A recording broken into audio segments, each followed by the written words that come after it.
Hi, my name is Rick Smith, and I'm from Squamish, BC. And there's a little thing I can do, and I thought I'd do it now for you.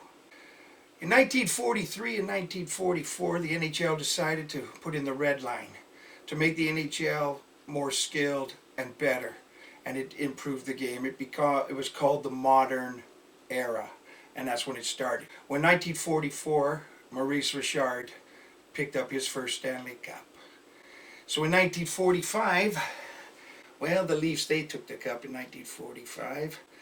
And in 1946, well, Maurice Richard, again, with his skill and the great lines they had, Todd Blake and Doug Harvey, the great players, they took the cup in 46. From 47, 48, and 49, well, the Maple Leafs, with Bill Barilko, who's a kind of an important name, it'll come up later. They took the Stanley Cup 3 years in a row. 1950, Ted Lindsay, Gordie Howe, rookies, both of them. Well, Howe got hurt in the finals, but it didn't matter. Detroit won anyway. It still gets a Stanley Cup.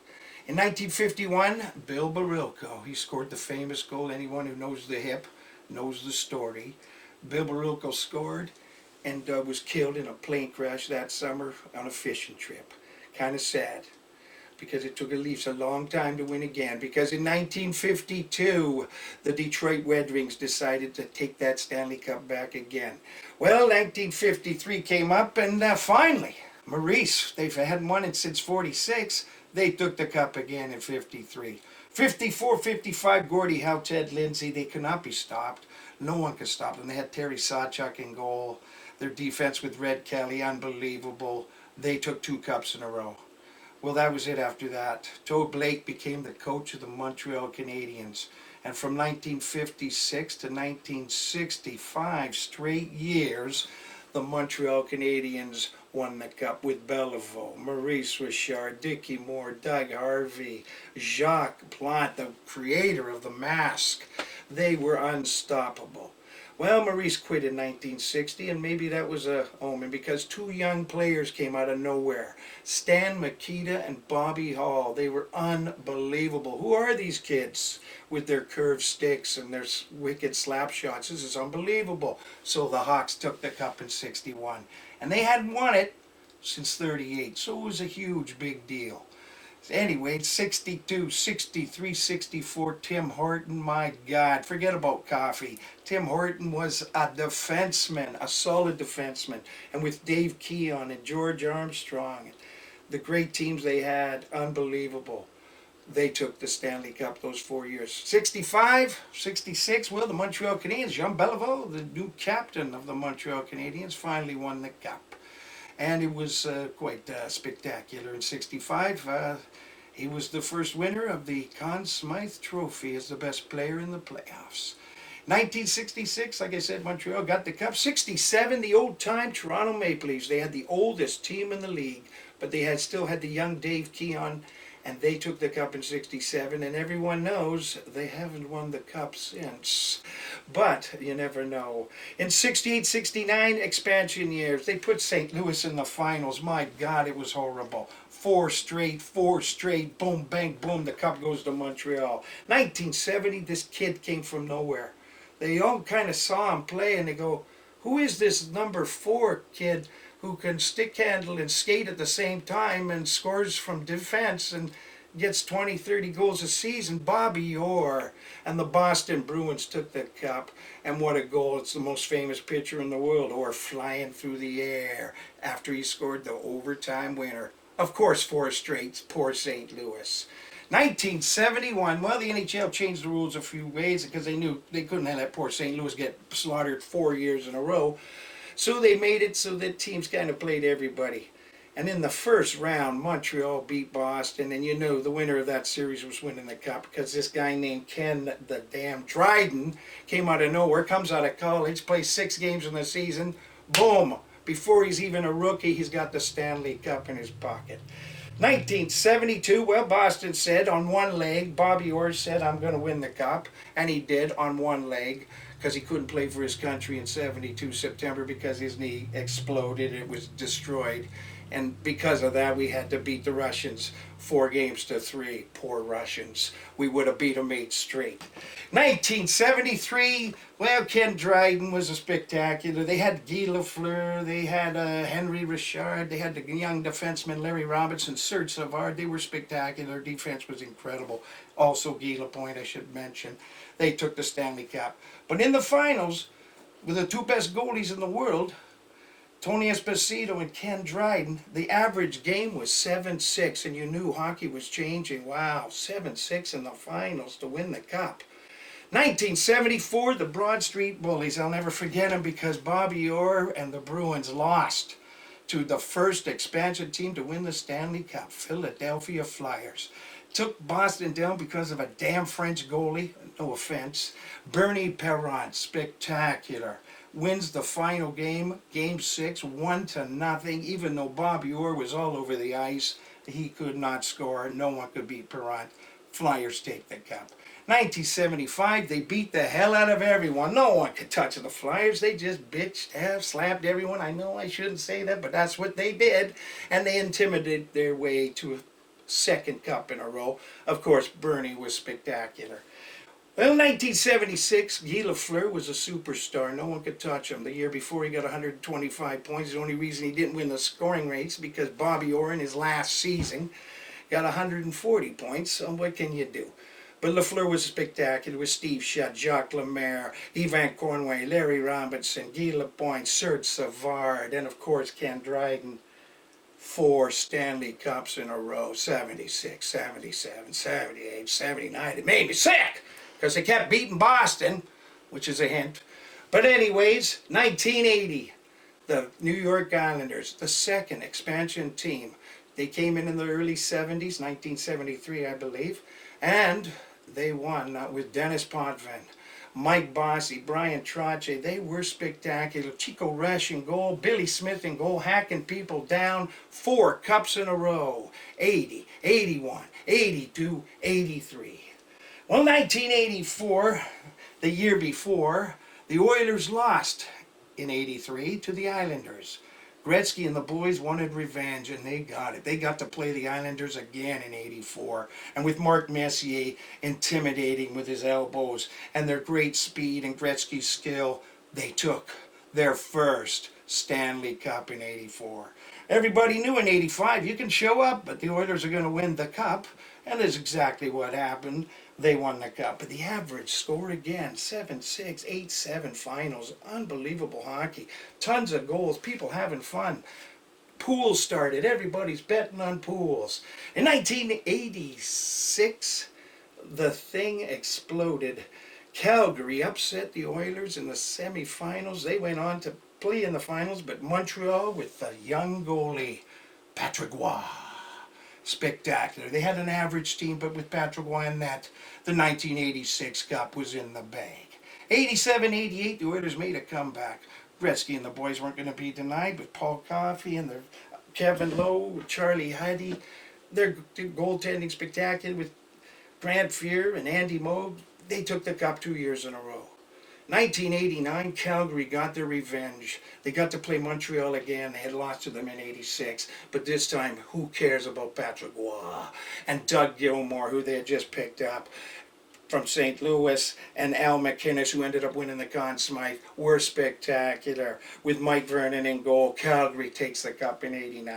In 1990, nobody thought it would happen. Gretzky was traded 2 years before. The Oilers were never going to be in the playoffs again, let alone even be in the finals. Well, Mark Messier said, well, I guess screw you. And they took the Stanley Cup in 1990. In 91 and 92, I don't have to say too much, but Mario Lemieux. Mario Lemieux carried the Pittsburgh Penguins, there's no doubt about it. Sure, they picked up Ron Francis. They had solid goaltending, decent defense, but Mario was the man. And in 91 and 92, he was, bar none, the best player in the game. 93, the last time, because those were the Bettman years. Bettman took over, and now Bettman was running the league, and it was the last time a Canadian team took the Cup.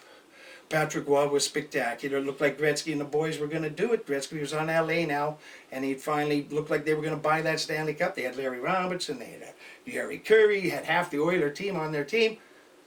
But Patrick Roy, what can I say? Spectacular. So in 1993, the Montreal Canadiens won the Cup. In 94, we all know about it, especially here in BC. We're not too happy about it. The New York Rangers and Mark Messier is the only player to be captain of 2 Stanley Cup champion teams, win the Stanley Cup. In 95, hockey changed.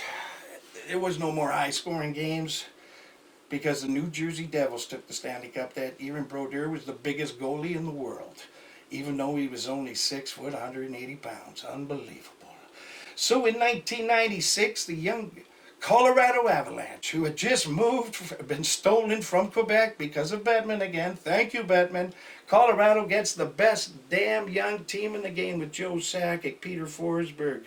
They also got Patrick Roy because he went up and said, trade me right effing now, and they did, to Colorado, and they won the Cup in 96. In 97 and 98, the Detroit Red Wings with a young Steve Yzerman. It looked like Yzerman was never going to win the Cup. He had been in the league for almost 10 years. Finally, with Lidstrom and the great Sergei Fedorov, one of the best Russian players of all time, Detroit takes the Cup in 97, 98. In 1999, the crease rule. We'll never forget it. Brett Hull in the crease, out of the crease, back in the crease, the puck's in the net. Boom, Buffalo's out. Dallas Stars win the Stanley Cup. 2000 now, New Jersey Devils. Yes, again, Brodeur with his massive size. You could not even see the net when he stood in front. Very good goalie, though, but he no longer needed the glove because they took the Cup in 2000. In 2001, the great Ray Bourque, finally, the great Ray Bourque won his Cup. He was traded 2 years before from Boston because Boston said, sorry, Ray, we're not even going to try. And they traded him to Colorado. It took him 2 years, but finally he got to raise that Stanley Cup. In 2002, Detroit, back on the map again. Detroit Red Wings with the great Steve Yzerman on one knee. I still say he should have got the Conn Smythe. Lidstrom was great, though. Yzerman leads them all the way. In 2003, well, New Jersey said, let's bore them again. And once again, the Stanley Cup was in New Jersey.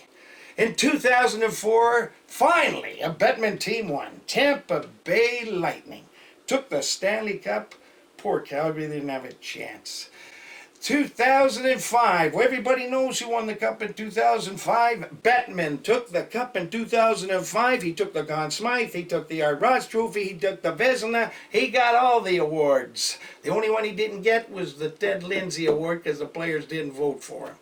But other than that, he took it on. 2006, well, unfortunately, Carolina bought and paid for the Stanley Cup. A good young team, but they were managed because of the Bettman era. They had enough money to buy it. In 2007, Anaheim. The year before, Chris Pronger, one of the best defensemen in the league, played for Edmonton. It looked like Edmonton was going somewhere. What happens? Oh my God. Pronger goes to Anaheim, and they already had Scott Niedermayer, so it goes without saying, 2007, the Stanley Cup went to Anaheim. In 2008, finally, some sanity. Detroit takes the Cup in a spectacular series with the young Sidney Crosby and the Pittsburgh Penguins.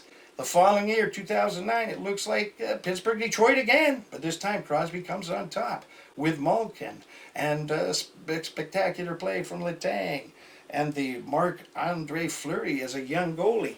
They were spectacular. In 2010, everybody knows Chicago finally, since 1961, my God, they waited a long time, they took the Stanley Cup. In 2011, we all know that story here in Vancouver. We're not happy about it, but we're not proud either, but we don't like losing. Personally, it didn't bother me too much because I like both teams. But it was sad to see Vancouver go down to the Bruins. 4-3. It was sad, sad, sad. Well, in 2012, we forgot all about it because Chicago, once again, said, hey, what about us? It wasn't Chicago, though. It was L.A. I almost made a mistake, but I caught myself and said L.A. instead of Chicago, even though I said Chicago before L.A., but I'm going to stick with L.A. Because in 2013, in half a season, another Bettman year, Chicago took it in half a season. 2014, L.A. again. They took it in 2012, like I had said before. And now in 2014, the LA Kings took the cup. In 2015, in spectacular fashion, Chicago stole that cup right back, and they got it again. So, that's why you get a little confused, because those two teams just kept handing it back and forth for almost 5 years. Finally, 2016, 2017. Crosby had had enough. He had been watching, he'd been hurt all the time, he kept having concussions. Probably would have won several of those cups, but he was always hurt. So he said, you know what? I think I'll take 2 in a row. So in 2016, 2017, Crosby and the boys took the Stanley Cup. 2018, and everybody knows Ovechkin. What can you say? The guy's spectacular. He's probably going to go down as the greatest goal scorer of all time, even though he's Russian. I give him respect. 2019, well, finally, the St. Louis Blues, of course the Bruins, their 7th time since 1974, losing in the finals. That should make all Canuck fans feel pretty good. St. Louis took the cup, and they deserved it. In 2020, I can only say this. I can almost guarantee it. A Canadian team is taking the Stanley Cup. Rick out. I just want to say, though, thumbs up to Don Cherry. I still love you, baby. Even though you were maybe off a little bit, you're still a man. Thanks again, man. See you next time.